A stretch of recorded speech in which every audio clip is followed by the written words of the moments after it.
So here we have our first game this Sunday, the AFC Championship. Love it. Kansas City Chiefs and Tennessee Titans at Arrowhead Stadium, 3:05 p.m. Eastern Standard Time on CBS. Baby. Tony Romo commentating. We'll have some wonderful, insightful commentating going along. I love Tony Romo. No. Now, I want to start this segment by mentioning this. In the previous 4 matchups between these two teams, the Titans are 4-0. They're on a 4-game winning streak against the Kansas City Chiefs. Keep in mind, 3 of those matchups have been against Alex Smith. You're facing Patrick Mahomes this time, and now I'll tell you this. The Titans have been an absolutely remarkable Cinderella story this year. Mm-hmm. Powered by Derrick Henry. Ryan Tannehill has been a great orchestrator. He has, and I've heard criticism that he can't throw over 100 yards. I don't want to hear it. He's doing his job. He's been an orchestrator. He's been opening up the passages. Derrick Henry's been the best running back we've seen since probably the 90s when that aspect of the game was more prominent. And he's powered the Titans to this level. But keep in mind, and I thought at this point this morning, it's very interesting. I feel like the Chiefs are a combination of the Titans' previous 2 opponents. They have the tangibles of the Ravens and the intangibles of the Patriots. They have, like we mentioned in the first segment, composure and poise. But what are they also? They're explosive, like the Golden State Warriors we were just talking about. They put points in a hurry. We saw it with our eyes this Sunday, this past Sunday. What did they put up? What 24 points? Or correct me, 28 points in 7 minutes, 7 or 8 minutes. That is dangerously explosive. So, as wonderful as this underdog story has been, it's very challenging for me to pick against the Tennessee Titans team with this kind of momentum. At scrappy 9-17, but I have to go with the Kansas City Chiefs at home. I think that they break the Titan curse and go to their first Super Bowl of this century. That's really how you feel? Yep. Okay. It is. Well, as far as I go, I just want to say to Ryan Tannehill and to all you people that say, oh, you can't throw over 100 yards. Well, for one, I don't know if you've been watching the game, but he's actually been passing for some touchdowns and hasn't had to throw over 100. Because nobody in the NFL can stop Derrick Henry right now. I mean, Earl Thomas was turned around and got stiff-armed. Derrick Henry turned him all the way around. Yeah. So, I mean, I'm just saying, Derrick Henry is Derrick Henry. So, I don't want to hear nothing about Ryan Tannehill. He's brought his team to the AFC Championship. Now, as hard it is for me to realize that Tannehill wins this game, he will be playing in a Super Bowl in Miami, which breaks my heart. But I truthfully think that Ryan Tannehill is going to go into Arrowhead. Derrick Henry is going to come into Arrowhead. And against that defense, who isn't that good, to be honest, I truthfully think he's going to run all over him. It has improved. The Chiefs' defense has improved. It has improved. But with the way Derrick Henry is running right now, I think Tennessee wins this game. Ultimately, I mean, they already beat Kansas City this year.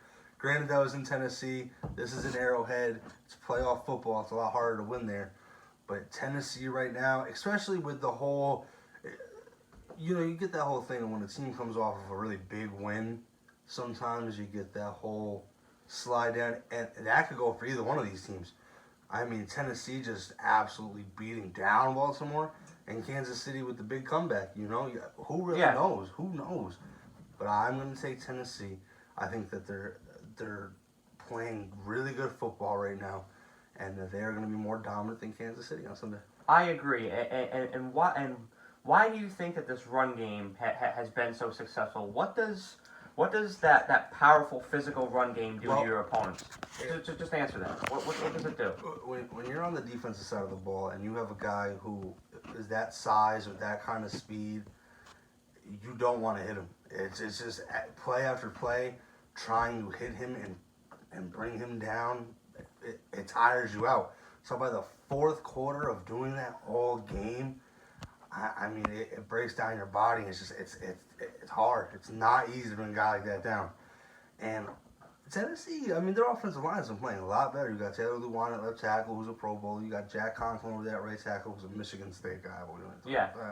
I mean, their offensive line, it's a solid offensive line. That certainly helps by all means. So, by the end of the game, teams just don't want to deal with it anymore. But it's not only physically damaging, but it's mentally damaging. Oh, absolutely. You know why? It aggravates the opponent. There is nothing more frustrating than not being able to tackle somebody. It's like not being able to open a pickle jar. It just pisses you right off. And that's what happened against Baltimore this past Saturday. Especially when you know that they're gonna run Yeah. the ball and you still just cannot stop it. That's the hardest thing, and that's what takes the heart out of a defense. And Tennessee's been doing that. So I'm going 31-27 Chiefs. I'm going 27-24. I don't think it's gonna get too crazy. 27-24 Tennessee. Okay. Go. So I want to thank Market 32 this week. We don't have donuts, but we have some wonderful candy chip cookies Zeke has one. Oh, I shouldn't. These things are fantastic. I shouldn't. Every time I go to the market, you saw me, I get a cookie. He does. He actually got me one from the very nice lady. I was pretty happy about that. It was a Friday, I think. Wednesday. Oh, so well, it made my hump day a lot better. Let's just say that. Yeah, it's running. That's my tradition. Mhm. Every time I go to the market, I'll drive in here.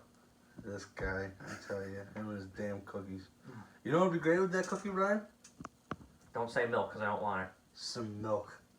I think Diet Caffeine-free Pepsi would go better. I disagree with that. Or All right. Coke. Now this looks very familiar, doesn't it?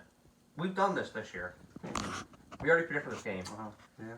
And let's reflect that game. That was an absolute demolition. That was pathetic as a football game. That was an absolute demolition. I will say this: the Packers are entering this game with a more confident Aaron Rodgers.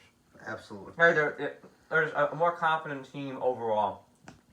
They proved themselves last week that they can dominate in a playoff game. And they did dominate for the majority of that game. Mm-hmm. Seattle came back in the end, but they dominated for the majority of that game. However, they are traveling to the Bay Area, and there's still a lot of vague qualities about the Packers. There's a lot of holes, a lot of question marks. There are literally 0 question marks on the San Francisco 49ers. They're such a layered team. Every single position is almost at its highest potential. They're the most, excuse Siri, they are the most complete team in this postseason. I think that they'll win this game. It'll be more contested than the week Oh, absolutely. 12 matchup. Absolutely. I'm saying 35-23 this time. Okay. All right. Well, I respect Green Bay a lot for what they've done. The fact that they got to this point with a brand new head coach. I mean, LaFleur and Rodgers have had a very good relationship, honestly. I mean, Aaron Rodgers has made nothing that he's had nothing all year. Let's be honest. He's had nothing. He's Devontae Adams, all right, and his run game was good at one point, but it's been iffy. So you go from that all season and to get to the NFC Championship, that's pretty remarkable. That goes to the point where it shows you have Aaron Rodgers, so anything's possible. I think that Green Bay has a chance in this game, just like in any playoff game, any team stands a chance. You never really know. Aaron Rodgers, I think, could have a good game. I certainly don't think he's gonna have a great game. His defense is really good. Oh yeah. I mean, San Fran. I'm sorry, Minnesota, but San Fran just bullied you around last weekend and made you look bad. Which I think we all knew was gonna happen at some point. San Fran is they're gonna take over this game. Green Bay, like I said, I respect Green Bay. I don't think they're ready for this. I think ultimately, I think San Fran might pull away late. Honestly, I think it'll be a good game all the way up to probably about the fourth quarter. Yeah, and then I think that they expand their lead. Absolutely. I agree. The faithful is very strong there in San Fran, so I'm gonna go San Fran. 35. It's probably 21. So before we end this segment here, I want to ask you 2 questions. What matchup would you love to see in the Super Bowl, and what matchup do you think will benefit the NFL the most? Well, I think the one that would benefit the NFL the most, and that I'm sure a lot of people want to see, is Kansas City San Fran. Yes. I would say that's the most powerhouse against powerhouse, I would say, mostly. And then if you look at one that's kind of like different and a little interesting, I would say Tennessee Green Bay. I think Tennessee San Fran would be more interesting for me. No, I'll be honest. It would be more interesting. That would be more interesting. Yeah. Just the game that would be real different, and I wouldn't really know how to feel, is Tennessee Green Bay. Yeah. And I'm going to be honest. If Tennessee plays Green Bay, I think Tennessee wins. And that will be their first Super Bowl ever. Yeah, which means we'll, in our lifetimes anyway, I can't say for everybody else, but in our lifetime, got to see the Eagles get their first championship and the Titans. That would be pretty incredible. It's pretty remarkable. It's history right there, folks. History. So, but I'm excited to see what happens with this game. I'm okay with either one of these teams. Truthfully, with the last 4 teams in it, I'm happy with whatever happens.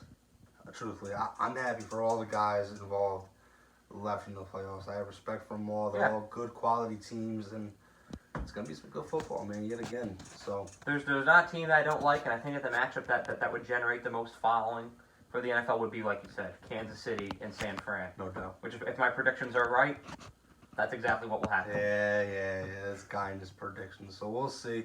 We're certainly going to be watching Yes. the games on Sunday. We hope you guys do too. Enjoy the playoff football and just enjoy football in general because it's almost over. And when it's over, it's a long time until it comes back. So, College basketball. College basketball time. Absolutely not. So enjoy the games and have a good weekend.